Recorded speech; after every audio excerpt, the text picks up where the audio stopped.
going to give it a couple of seconds here to make sure we get everybody in who wants to be in, and then we'll get started.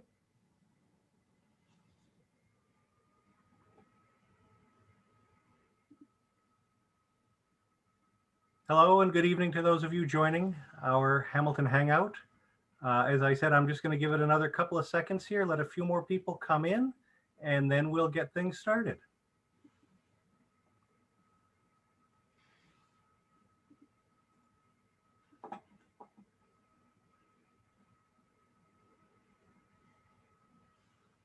All righty. Well, let's get going here. I know we've got a couple more people still probably trickling in, but we'll get started with some introductions and welcome. So, good evening. I'm JD Ross. I am Associate Dean of Admission here at Hamilton, and it gives me great pleasure to, one, have you here on this Hamilton Hangout with us this evening. This is actually the first Hangout that I have the pleasure of running this season so far. So I'm excited about that and glad to welcome you all here. And I'm also want to say a special congratulations on your admission to Hamilton's class of 2025. We are really happy that, we're really happy that that you are here with us and that you want to explore some student research opportunities on College Hill with us this evening. So our goal for you tonight is to kind of give you a broad overview of the kinds of research that happens here at Hamilton, and specifically highlight some projects that have taken advantage of Hamilton's new Digital Hamilton initiative. So, you know, some of the ways that research happen, we have students working on independent projects. We do research through our senior program. We've got formal summer internships with faculty members. But over the last few years, there's been an increasing number of opportunities for Hamilton students to engage in pretty significant and in some cases publishable, right? Publishable in academic journals, publishable in conference papers, right? Publishable research at the undergraduate level. And that's something that really doesn't happen a lot at every institution of higher learning. So I've got a great panel assembled here tonight, but before I introduce them, let me just set the stage a little bit about Digital Hamilton, because you heard me mention Digital Hamilton a couple of seconds ago. Let me tell you a little bit about what that is. So the initiative started about 3 years ago now. It provides our students with the skills that we feel are necessary for them to communicate and to work effectively in kind of a fast, ever-changing digital world. And I suppose you could argue that the pandemic that we are hopefully, you know, fingers crossed, moving out of here soon, really kind of accelerated some of this change into a digital world, right? With remote work and new ways of doing things that we kind of had to do and flip on a dime, right? Everything from, you know, things like you had to do, like switching to remote school, all of us having to work remotely for a while. And we really want our students to kind of step back and understand the computing processes, the use of data analytics, data science, computer modeling, digital media for communications and collaboration, all of the ramifications that come behind the privacy and security and ethical and societal implications of living in kind of this new, quickly changing, connected world, and come back with a kind of a basic information fluency and information literacy so that you can find, organize, evaluate, interpret the information that you find online. And we don't want this at Hamilton to be something that is learned separately, but something that becomes and is part of the curriculum, right? Something that we consider to kind of be baked in. So that is kind of the lens that we're looking at this research through this evening. And so without further ado, let me talk about the great panelists we have for you. You're going to hear the word LITS a lot tonight. You're going to hear a lot about LITS, L-I-T-S. LITS stands for Library and Information Technology Services. And that LITS organization, they're headquartered in Burke Library at Hamilton. And their mission really is to empower our community to use information technology for intellectual exploration, to help them make informed decisions, and to help create and share knowledge. And LITS has a very strong partnership with our faculty at the curriculum development level to kind of understand what the faculty needs are, to help them share ideas, solve problems, discover, evaluate, and implement these solutions in their coursework. So tonight we have, and you can wave when I call your name, and we'll have you talk and introduce yourself in just a second, but we've got Nora Serrano. Nora is the Associate Director for Digital Learning and Research. We've got Alex Wanson. Alex is Research Librarian for Teaching and Learning Initiatives. We've got Colin Quinn. Colin is Assistant Professor of Anthropology. And we've got Lynn Kim. Lynn is a senior, class of 2021, and a digital media intern. So if you want, Nora, Alex, Colin, Lynn, just chime in here and say hello and tell folks what it is you do. Sure, I'll jump in. Hi, everyone. Welcome and congratulations for your acceptance. I'm Nora Serrano. As JD said, I'm the Associate Director, which means that I lead a wonderful team of research librarians that you'll get to know of during your 4 years, of which Alex is here. Instructional designers who work with faculty like Colin to do course design, fun stuff with their research. And also on our team, we also have our digital media tutors, data science tutors, research tutors, of which Lynn Kim is one of them. And also real quickly, I also teach in the literature department every so often, and I'm the one who teaches comic books on this campus. I do anything with an image and a picture, that's me. So welcome. Hey, thanks, Nora. How about you, Alex? Hi, everyone. I'm so delighted to be here tonight. We got a presentation at our staff assembly meeting about sort of the stats of your class, and it's just such an impressive group. So we're so excited to have you guys join us. I am the research librarian for Teaching and Learning Initiatives, as JD said. And what that means at a practical level is that I work with first year courses. They're not required at Hamilton, nothing is. But statistically speaking, about half of you will take one. And I work with students doing research in those courses to help build their sort of foundational research skills as they delve into college level research for the first time.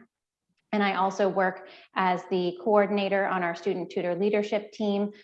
So Lynn and 44 of her student worker colleagues, and I help manage that program. And it's great to be here. Great, thanks, Alex. How about you, Colin?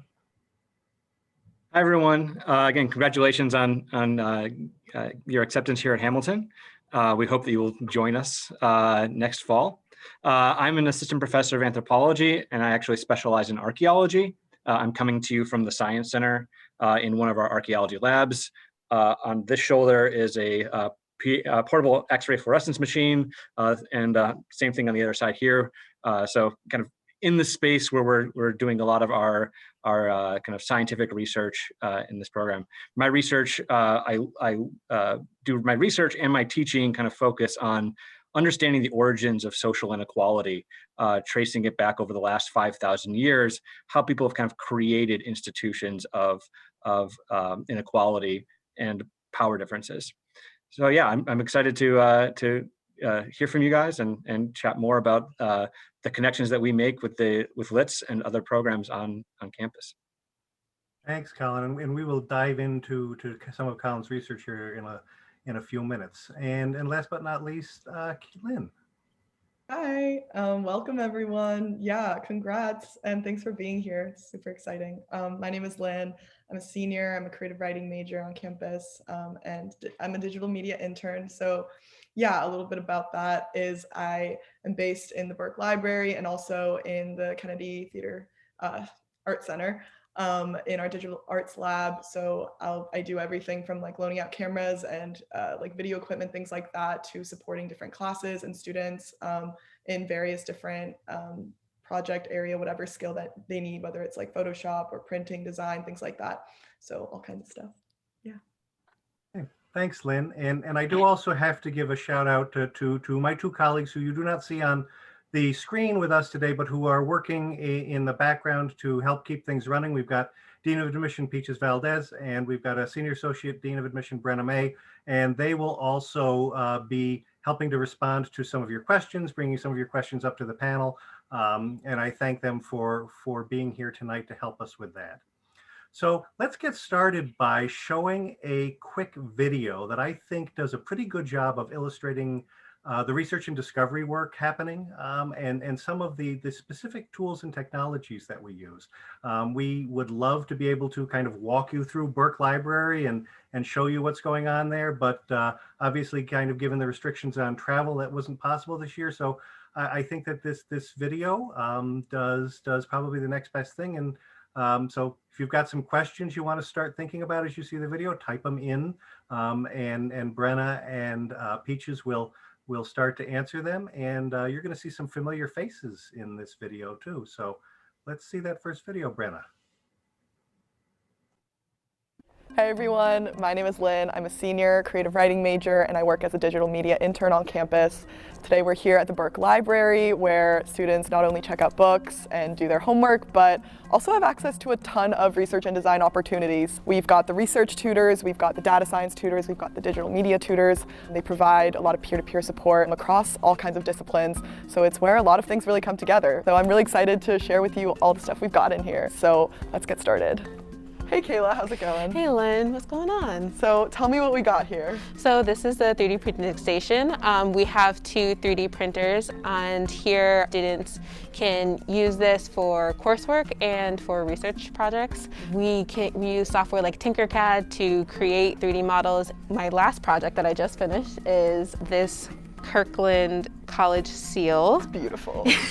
Thank you. So it started off as a 2D image, and I used Adobe Illustrator and Photoshop to extrude the model, and then we printed it off. It was really exciting. We have 3D scanning hardware. You can scan real-life objects and create models off of those objects, and you can have physical copies here, or you can actually upload those scans into VR. Oh, that's really cool. Hey Allison. Hi Lynn, how are We've you? got Allison, a digital media tutor here. Why don't you talk to me about what you know about VR? Well, I first got in contact with VR through the Hamilton Library as a digital media tutor. One of the big reasons that I decided to actually go forward with VR was because I wanted to learn about Unity, and I wanted to learn about what VR was and how to construct these realities. I ended up doing my senior thesis with the software. What are you doing in your thesis project? I am studying pain perception. I basically have a virtual robot that lowers a virtual needle into a hand. And so I'm seeing if different positions that you are physically putting your other hand on your body will mitigate how much pain that they perceive in that situation. You know, what value did that add to your thesis? Well, my thesis would not exist right now. Just a lot of time was going to be put into it, but with a supportive LITS, I was able to do that. Here we've got Luke and Colin. Luke is another senior digital media tutor. Tell us about these. Yeah, so I've been using drones for the past 3 years since I've been here for like making films, photography, that kind of stuff. And I work with LITS department. They help us check them out. They help us fly them. They help us basically do whatever we want to do with them. And they're certified to fly them, and they have the licenses and permits, so it's really easy to just like book an appointment, go on a flight from whatever you want, and they're great to work with, and they produce really cool images. Yeah, I worked on a project 2 years ago called Drone on Drones. We worked with the music class, and they made music for our films, and we used the drones to make images, and it was really cool because we got new angles, we got to explore new things.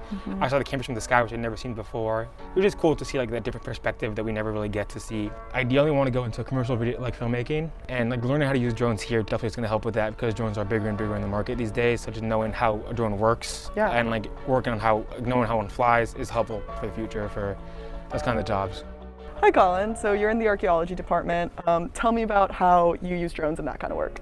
Sure. So when you think of archaeology, most people think of digging in the dirt. Yeah. Don't necessarily think of flying through the sky. And Sure. actually, there's been a big move in archaeology to do things that are less destructive, because when we dig, we're destroying the material evidence that's there. We record things so that we can learn from it in that process. But drones provide a new type of technology that allow us to collect data, but in a way that's unobtrusive, and it's not going to destroy the materials and the sites that we're interested in. Students we're out there flying passes of both video, but also doing topographic mapping. So using a process called photogrammetry, which allows you to use images to reconstruct a kind of 3D version of a landscape. Students are trying to get trained in all the different techniques of archaeology so that when they go and hit the job market, they're going to be really well prepared for all of the different types of ways in which they can study the past.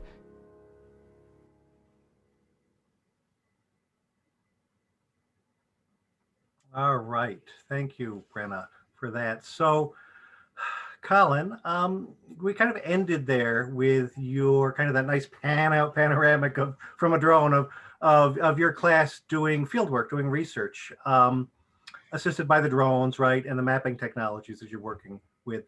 Can you take us through how this technology has changed and enhanced the kind of research opportunities that you can offer your students? Yeah, absolutely. So that footage that you saw was actually filmed as part of the archaeology field school that we run every other year. And actually, for those of you watching, it'll be after your first year would be an opportunity to come take the field course. It involves 4 weeks of field work in North Carolina, and then another 4 weeks with my another archaeology colleague in British Columbia. And through that process, we get to learn all the different types of tricks of the trade and apply them in a field context. So it was great to be able to have the students be able to learn how to fly the drone, to use it to actually start to collect some larger scale spatial data that really complements the kind of work that we do when we're on the ground and digging, collecting artifacts in those kind of contexts. It allows us to place the excavated material into a wider context. And really, the great part of it is that we then have this digital record that we can bring back to the classroom and have students work with both in classes and during their coursework, but also for independent research projects, for senior projects. And we've had several students work with the digital data that we've created on those kind of, those research opportunities beyond just the coursework. So one question that we had from our participants out there is, what does it look like for first-year students for research, right? Either for you, and I know, Alex, you work a lot with first-year students too on research projects. So how often do first-year students participate in research, and what are the types of things that you've seen them do? Yeah, I mean, for the archaeology classes, we expect students to kind of come in and hit the ground running with that. I mean, that's one of the things I think that really is a strength of Hamilton, is that, as faculty, we approach this as teachers, scholars, right? And so we see the classroom as another part of an extended laboratory where we're kind of creating new knowledge. And so we really involve students in that process in coursework right from the start. And the nice thing too is that once you kind of get exposed to these types of different research opportunities in the classroom, then you can start to, as a student, you can start to pursue those other kind of research opportunities, independent research opportunities with faculty members in close one-on-one proximity. And then in the humanities and social sciences, obviously they're not doing the kind of hands-on field work that Colin is leading his students through. But I am always so impressed when I work with first-year history courses, the sort of in-depth analysis that they're being asked to do on primary source materials that they have to track down themselves. And so that sort of work is something that I see in first years that I'm just so impressed by. And I talk to them about searching techniques and source evaluation techniques. Some things about searching that I wasn't even taught until, my graduate studies in librarianship. But I'm like, what, with your assignment, you could really benefit from knowing this. And I am stunned every time when I have to bring this up, but I'm like, these students are ready. So Nora, as we looked at Colin's research and as he noted in the video, right, things have changed now, especially with tactics towards archaeology, right? You don't necessarily want to destroy the specimens that you're working on. And so infusing the technology like this into these courses is obviously enhancing the way that Colin and other faculty can teach, and also how our students can learn. Can you explain a little bit about the role of LITS and your team in terms of how you work with faculty in building and constructing their courses? Certainly. Well, I think it overlaps a little bit with your question you posed to Colin. I think in many ways LITS works with our library and information technology services, which is a merge organization. So that's why it's referred to as that. And I think there's a certain advantage to having that research and the exploration and immersion of technology to really not only play with the technology. It's not about that. It's about asking different types of research questions, and sometimes more profound. And so in a way, what we do here in LITS is we partner with faculty. We not only support them, we collaborate with them, we work with them, and we work with our students. And I think in many ways, it's an opportunity for first years, and especially they don't have to wait till they're juniors or seniors to find that class, to come to the library, to come to whatever resource on campus and start exploring what it means to be digitally fluent today in 2021. And everybody has a different approach and everybody has different research questions. But for me, it's really that, I would say, digital humanities perspective of really asking the question and then figuring out which way would it work and how to do it. And there are so many wonderful faculty like Colin who will take the first years and let's just go and let's just do it. And I think LITS is here to help to support that and also to bounce ideas off of Colin with Colin. And we're just all collaborating with our students, and students are our partners in that question. A question we get a lot of times, especially from first year students, is, how do I get started, right? What's the first step that I take?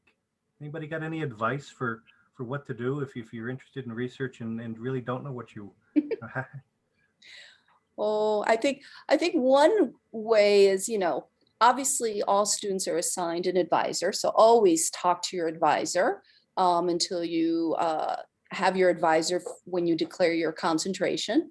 But any of the classes you take your first year, all the faculty are eager to talk to all students at whatever point in your 4 years here to ask the questions.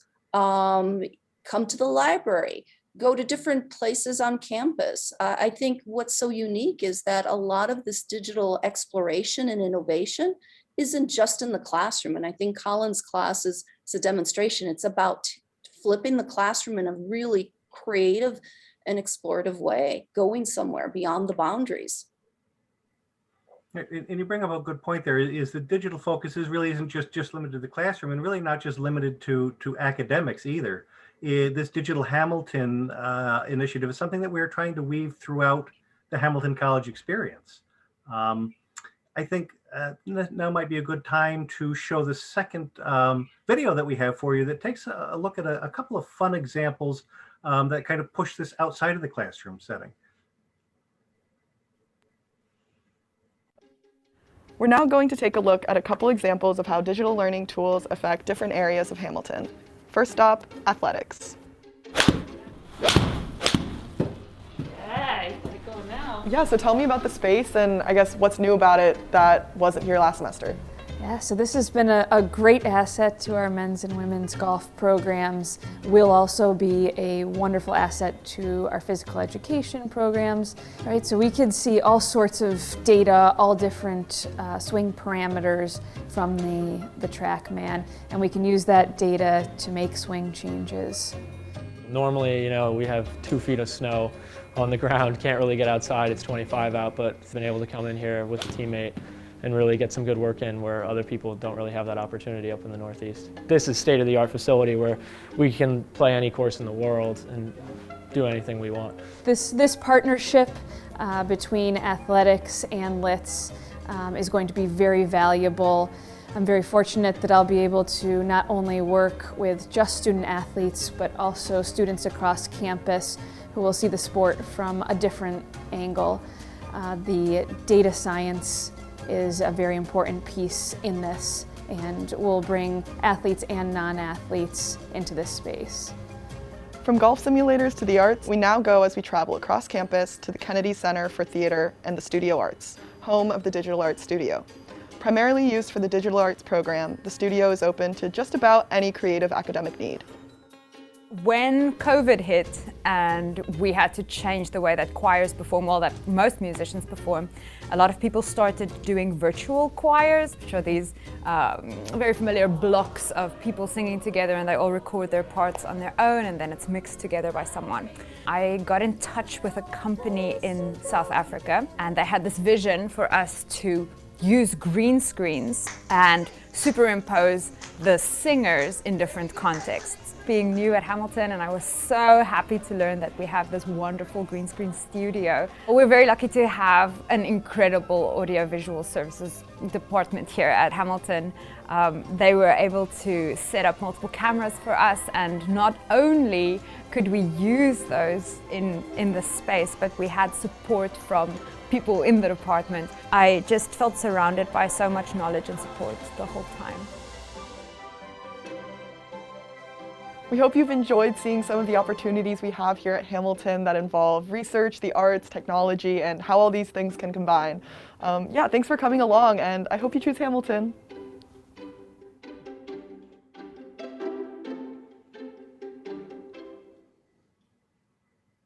Thanks, Lynn. I hope they choose Hamilton too. There's a great ending there. So, and I think, spotlight back on you, Lynn, for a minute. I wonder if you could share some details about what things are like for you in LITS as a digital media intern and some of the work that you do in the Burke Library. Yeah, totally. Funny watching myself back. Yeah, it's a really good time. I sort of came as a first year to Hamilton, not really knowing what a digital media tutor was. I applied for it just being vaguely like, yeah, I'm interested in the arts and media. This could be fun. And the work is just really rewarding and cool. And I feel like it's almost twofold. Like, in one sense, I'm able to learn these digital arts applications that I probably wouldn't have beforehand. So like as a tutor, I was able to learn Illustrator and Photoshop and WordPress and all these new applications that have become really, really like second nature and super helpful right now. But on the other hand, as an intern now, I'm able to sort of lead the other course track module groups with my fellow tutors, and like sort of support students, whether they come through the library asking for help. I had this student last semester who was working on her thesis, and she needed help sort of like making this artifact like on her Google slide presentation for her thesis. She needed like different parts to glow. And so we sat down and I like walked her through how to do that through Photoshop. And it was just so cool to like see that at the end and like see her final project and be like, whoa, like we worked together on this. This is sick. So yeah, just like little things like that make the job really rewarding. And I'm also able to learn new skills myself. So that's a quick spiel, but yeah, that's sort of what I like being, that's why I like being an intern here. So Alex, as somebody who works closely with students like Lynn and other students who work in LITS there as part of this digital initiative, can you talk about maybe some of the unique projects or collaborations that you have seen come about because of these opportunities? Sure. So yes, Lynn is one of our leaders amongst our student workers, and we have had so many students who, come to us with skill sets, with interests. We work on training them, and they come to be, the leaders on campus when, my colleagues, my fellow professional staff members go into a class and say, here's the nuts and bolts on how to make a podcast. But if you need help, you can go to these tutors at the library. They're available during these times, and they're the ones who can help you work through this. And so there is a partnership between the faculty member who's teaching the assignment, the professional staff member, the educational technologist who does sort of the first wave of teaching, and then our student tutors. We couldn't do this without them. We don't have, the professional staff capacity to teach this many students how to make a really great podcast. But the students who focus on learning audio editing skills are just such an asset to us. And then we also have students who come to us who want to work with us because of skills that they know that we have. We had a student who was a senior who just came to work with us for a little while because she was fascinated by drones. She was a geoscience student, and she's like, I know that drones are going to be the next big thing in geoscience, and I want to know more about it. So she worked with my colleague Doug, who is the FAA certified drone pilot on our team. And he just mentored her over the course of her senior year. And she's off in geoscience grad school now. And And we're just super excited to see where she goes. And we like to think that, you know, we were the first ones to put her in the sky. One of my favorite partnerships actually wasn't really academic at all, but the print shop, who produces, you know, so many print publications for campus, had this huge industrial printer where one small piece broke. And this was a printer that wasn't produced any longer, and they didn't want to have to replace the whole machine. And so they came to us and they said, can you make us a replacement part? And so we had a student tutor who had expertise in 3D modeling and printing. And so he created a replacement piece that wasn't available on the market, and he printed it out for them, and it worked great. So the college got to save a lot of money, which is fantastic. And the student had a really unique experience, you know, working with a client like maybe they would in the real world, to create a piece that solved a really immediate need. And that's the sort of stuff that I see our student tutors doing that just really impresses me and brings me joy. Yeah, I remember the print shop story. That was actually pretty amazing, because that is Yeah. that's like a room size printer. We're not, It's not huge. little, it's huge. Yeah. Yeah. It was like a so- $15,000 printer that doesn't get made anymore. And the college was, you know, to replace it would have been hugely expensive. But we had the expertise, and you know, the student really did a wonderful job.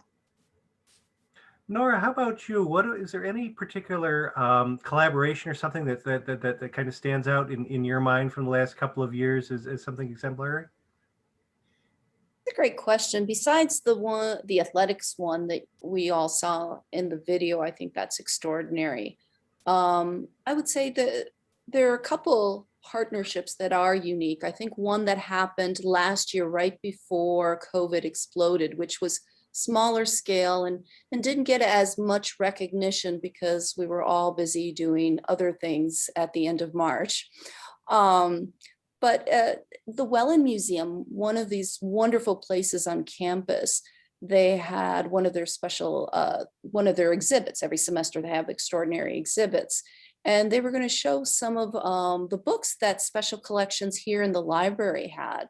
And there were these old, wonderful books with illustrations.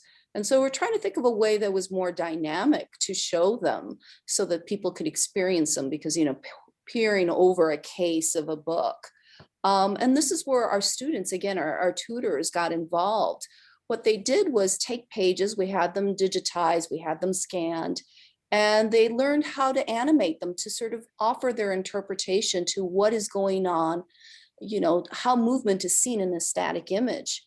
And those reproductions were put into the Wellen art exhibit. And so it was a partnership with our colleagues in the Wellen Museum, with ourselves and our student tutors. And it's another example of really the tutors learning outside of the classroom and taking the lead on it with support from Brett Olson, one of our educational technologists in the digital arts. But the students learned how to do it, and now it's one of the things we offer. Because of that opportunity, it's now something all of our tutors are learning how to do, which is take a static image, animate it, and go in the workshop and teach other students. And it was really special. So I think that's one of the other ones, just to sort of illustrate different opportunities for students.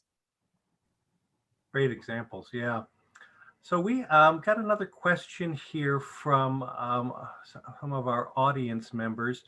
Want to know a little bit about what physical science research looks like within the digital initiative. And I suppose we could even just kind of broaden that a little bit to just science research in general, because sometimes you don't always see the applications for science. And I'm also thinking about didn't we 3D print some DNA models a couple of years ago? So things like that don't it might not always come to mind, but that kind of help to drive home what they're learning in physical science classes. It's a great question. I'm probably going to say something and maybe cue it over to Colin or Lynn, but I would say this one application that we haven't talked about that's really big and popular, and everyone should come and take a look, is the VR AR space, right? A few years ago, there was a colleague who did essentially an anatomy class through VR AR, because we don't have cadavers on campus, contrary to urban legend. And so I think the VR AR mode offers a lot of opportunities. And I don't know if Lynn or Colin have other examples, perhaps. Lynn, I'll let you go first. I honestly don't have much experience in the sciences. I'm a big humanities person, so I'll pass this to you. Yeah, I mean, I'll say that, I think Alex had mentioned before about the incorporation of drones in geoscience. In archaeology, we're using drones, we're using photogrammetry, again, 3D modeling.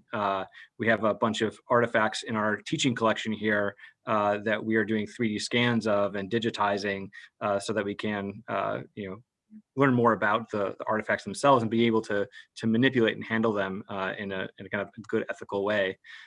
In terms of the the other types of equipment, geophysical equipment, a bunch of other kind of technologically advanced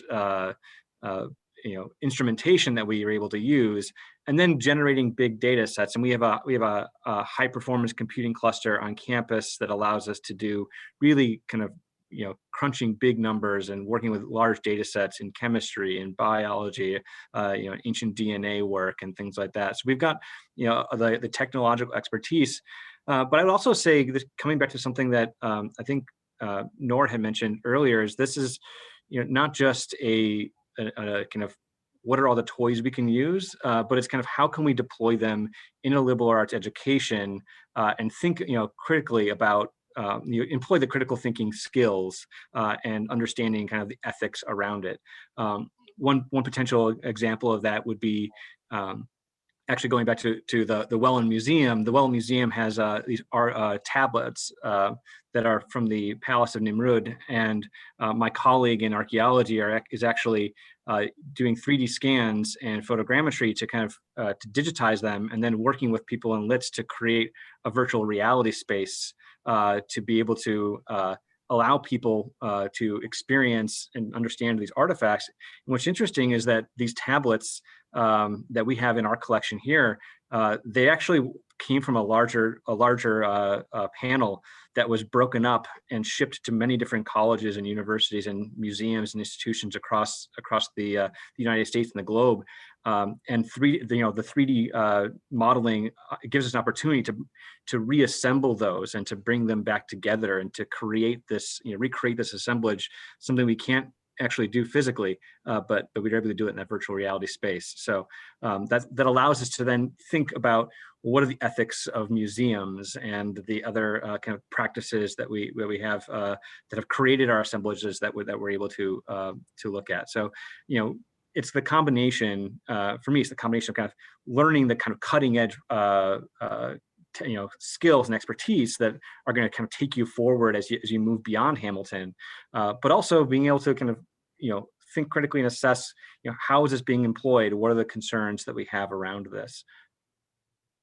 And if I may just throw quickly, I think that's a great explanation, Colin. I would say one of the things we're hoping in the coming years, we have now a new colleague in VR, AR development and programming, and sort of do hackathons. So to your question, JD, we're looking already towards the future of opportunities from even the engineering perspective, how to build, whether through 3D printing or in VR, AR. So I think there's a lot of really exciting change that was planned and is still being planned, regardless of COVID. There are opportunities for it.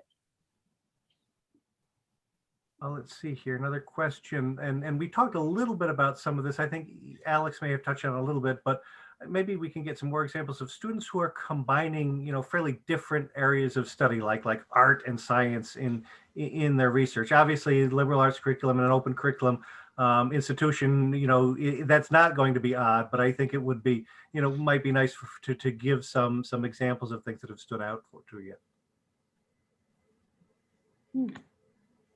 Not necessarily a student project, although student work obviously happened in this class, but there is a physics professor who studies the physics of Jackson Pollock paintings. And I've just always thought that is the neatest thing, and I don't really have a deep grasp of how physics works. So I can't tell you that much more about it, but she came to give a talk at one of our LITS department meetings, and I thought it was just the most interesting overlap between two disciplines, and there are classes like that all across the curriculum. I took that class. It was phenomenal. Was it? So interesting. Tell us more, Lynn. Tell us more. Literally just casually disproved Pollock's like drip painting theory that it was based on fractals. It was wild. And I'm not even, as I already mentioned, I'm not a huge science person. So it was really, really cool to be able to approach like physics from this art lens, but also look at art from this like science lens. It was really, really interesting. On another note, though, I guess something that a project I worked on that was super exciting was not STEM related, but it was for an art history class. As a digital media tutor, sometimes we have opportunities to like support special projects or classes, things like that. And I think this was 2 years ago, I was able to support this art history class on a trip to New York City where they were studying art galleries and museum work and things like that.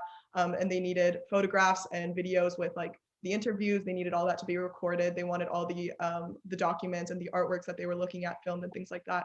So along with Brett, our local tech expert that has been mentioned, we went down and it was so cool to I was relied on as the photographer and I'd never really been put in that position before, but it was just a really, really cool experience. I felt like a taste of professional work. So it was cool to be able to learn how to photograph properly and how to mic up and record and things like that. So that was a cool opportunity I had.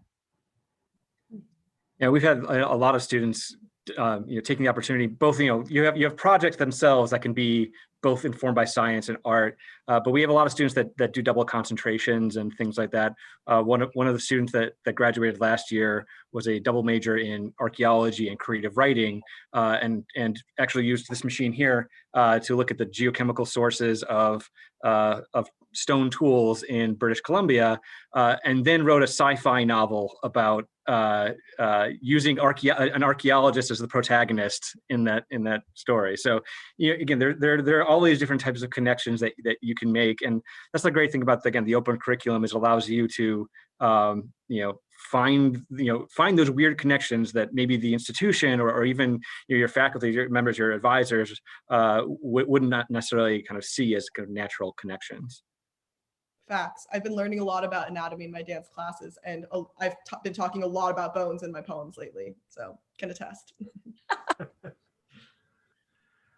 Another question from our participants. What do we think it will look like? Will LIT's resources still be used to the same extent they are now after the pandemic? And how might things change after we get back to some semblance of normal, or whatever we're calling the new normal these days? Or the after times, as my brother-in-law Yes. likes to refer to it. That works.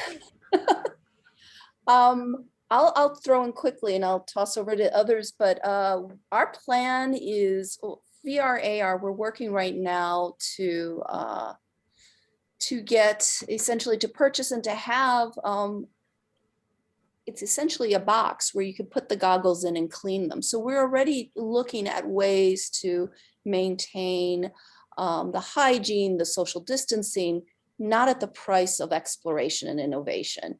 And I know this year has been unique for our current students, but I would like to think that they've been able to at least do a lot, if not all of what they did before COVID. And so we're already looking, the fall, we're going to be off and running. It may be different procedures, but we're planning on drones, VR, AR, all that good stuff, podcasts, it's all going to happen. I'll also say that the institution has really, put a lot of heft behind this digital initiative. And one of the great things from the faculty perspective is that we've actually hired 4 new colleagues. So 4 new faculty members that are dedicated to supporting the digital initiative. Among those are kind of a digital arts specialist. We've got an environmental data scientist, and a couple other folks too. So I think this is a long-term investment and a one that will be be pushed into new directions. And I guess over the next few years there'll probably be a lot more different types of applications of the digital initiative that we haven't even thought of yet. Mm-hmm. And there are other changes too. I mean, data science is a minor that is coming through as a change, and then also new computer science courses that are more geared to be more of an introductory course for non-computer science majors, for example, all supporting these things that are rolling out soon too. And we have a new member of our team who is the data science and analysis research librarian, and she brings a really excellent skill set to our team that we haven't had before. She's been teaching students in, data heavy disciplines, how to analyze and use data, helping faculty members find data for their research. And she oversees a small group of data science tutors. So we're really working in LITS to develop this new skill area to help support the curriculum and where it's going. Another question over here from our participants tonight. So this one goes out to you, Lynn. So your work so far with technology and with LITS, how has that helped you in kind of planning out your postgraduate journey, whether it's graduate school or work or what's next for you? Totally. Yeah, that is the question, isn't it? It has certainly helped me just in terms of like the technical skills, being able to, as someone who wants to go into sort of the arts, media, creative related fields, being able to say that I've experience in like Premiere, Photoshop, InDesign, WordPress, like all of these technological apps that are really useful right now and that all companies are using. Like on top of all like my communication writing skills that I've gained here, I feel like that's what's made me like a qualified candidate, and I feel like excited and like capable going out, post grad. So I'm not exactly sure what work I'm going to be going into, but I feel really good about like the space I'm in, about the skills I have under my belt. So yeah, I feel like it's just made me more excited for the media world and confident. Alex, what are you hearing from some of the students that are graduating this year in terms of, are you hearing anything about, how this has kind of positioned them, or has it caused them to think differently about the path they might take after graduation? I don't know. It's hard to say. And I do often think back to, we have so many student tutors who are graduating this year and we'll miss them all terribly. But, students like Lynn, like Allison, who we saw in the video, who, her entire senior thesis in neuroscience is based on something that she learned about while she was a student worker. And that just, really makes my heart sing. We've had students who've worked for us who, haven't necessarily been in the most technological disciplines, but who've ended up landing a job, working at Google, and they've been able to harness the skills they gained in the workforce as students with their studies and really just making their own way in the world. And I think that's really cool. Great.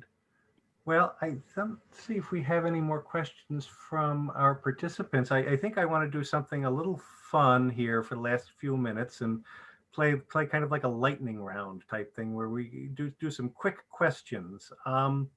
This will go out to all of you. So tell me, what is your favorite building on campus? The library, no question. I expected that answer. Yeah. It's where most of my favorite people are. And I met my husband on the front steps of the library my very first day at work. So, whoa. So that building's brought me a lot of joy. The disclaimer, not a promise we can make to everyone, but. That's true, yeah, not guaranteed. Oh my goodness. I'll jump in. I already said it. I think besides the library, the Wellen Museum is very special to me. Yeah, for me, the Science Center is such an amazing collaborative space, and it's kind of hard to choose against it. But the Glens, it's a cheating the question because they're not buildings, but we have such great walking trails and running trails and places to kind of there's a peony garden. It's beautiful in the spring and early summer, and it's just a wonderful place to kind of relax. Taking advantage of the fact that we're in such a beautiful part of the country. Well, of course, the Glen and all of this. I would say either KTSA because it just has the most phenomenal, just beautiful rooms and studios, and like the photography place like that with the green screen and everything. It's crazy. But I would also say the Co-op, which I live in right now, which is our like communal living space on campus. Best dorm, just such a great positive space to be in and live in community with people and cook together. So that's also my favorite place. Similar question, maybe sometimes more polarizing, especially among the students. Favorite place to eat on campus? Putting the Opus 1 people against the Opus 2 people, I know, but. They each have their attributes. They're They good for do. different things, you know? They do. But yeah, they're both great. Those are my favorites, the Opie. The diner. I love French fries. I'll be damned if the smell of curly fries doesn't get me every time I walk by. Oh, it's Not like the the best. 19 Yeah, and also the decor in there, right? The 1950s booths, that gets me. I'm like, it smells good, it looks good. I'm gonna sit here and just, read a book until all the students come in, and then I'm like, oh, I took up their spot. I guess I should go. Yeah, I love Euphoria for a smoothie treat. I would have to second Opus, our like cafes on campus. 01, I think, is my favorite. Just the decor and like it's so cozy. I love to just go there. Like my Sundays are basically just doing work in there. Like it's so nice in there. But also, I know it's so basic, but like Commons has a nice variety. Like I feel like people are more pro McEwen a lot of the time, which is out of the dining hall, but Commons is it has it all. All right, one last lightning round question, and then I'll stop putting you on the spot. One word to describe Hamilton.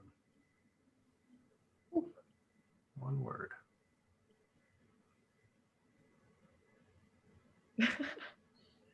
I'll go first again, I guess. For our students, our potential students, future students here, I mean this earnestly. Transformative. Nice choice. I love that. I'll say community. That's the one thing that always comes back for me.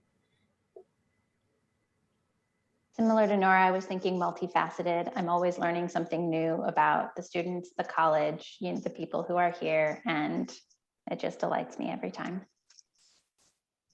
They're all such good words, all of those. And I would say warm, which seems like such a lame word compared to like all of these, but like, I feel like at the root of it, like they're just such good, like warm people and so friendly and loving, so. Lynn, I'm going to stick you on the spot one more time because you're our graduating senior. So you're out of here in a few weeks. If you could, teleport back 4 years and give yourself some advice, what would you tell first year student Lynn coming on campus? It's a great question. I don't have a great answer because I think I'm like, you're going to be okay. I think be open to things and explore things and have fun with it. But like, you'll figure it out. Like, that's what I would say to myself. Like, you're gonna have a great time. Enjoy the experience, really, because it goes by so quick. It's crazy. Yeah, I don't know if I have any specific words of advice. I feel like I learned a lot along the way. Well, that's great. Well, I want to, first of all, thank our panelists for giving up a little bit of their evening to spend some time with you and share information about research at Hamilton and the Digital Hamilton Initiative. I'm very thankful that they were here to do that. I would encourage our participants tonight, take a look at hamilton.edu/digital for more information about the Digital Hamilton Initiative and for some research examples there. And then obviously go visit hamilton.edu/explore. That is our Explore Hamilton website that the admission office has set up with a few more Hamilton Hangouts that we added this afternoon. So we've got 3 more Hamilton Hangouts happening next week. There is one on the new Alex advising system on Tuesday. We are doing one on athletics and wellness at Hamilton on Wednesday. And on Thursday, there is one, and my mind just went blank on what the Thursday one was, but I will have to take a look here. I knew Monday and Tuesday off the top of my head. Thursday is the Find Your Future. It is the panel with the Career Center. So they're available to sign up for online, hamilton.edu/explore, and encourage you to join us at those Hangouts too. So thank you all very much. It was a pleasure to speak with you all this evening. And to echo Lynn's words, I hope you choose Hamilton. Yes, we all look forward to seeing you in the fall. Yes. Thanks for being here tonight. Bye-bye, Thanks, everyone. Bye.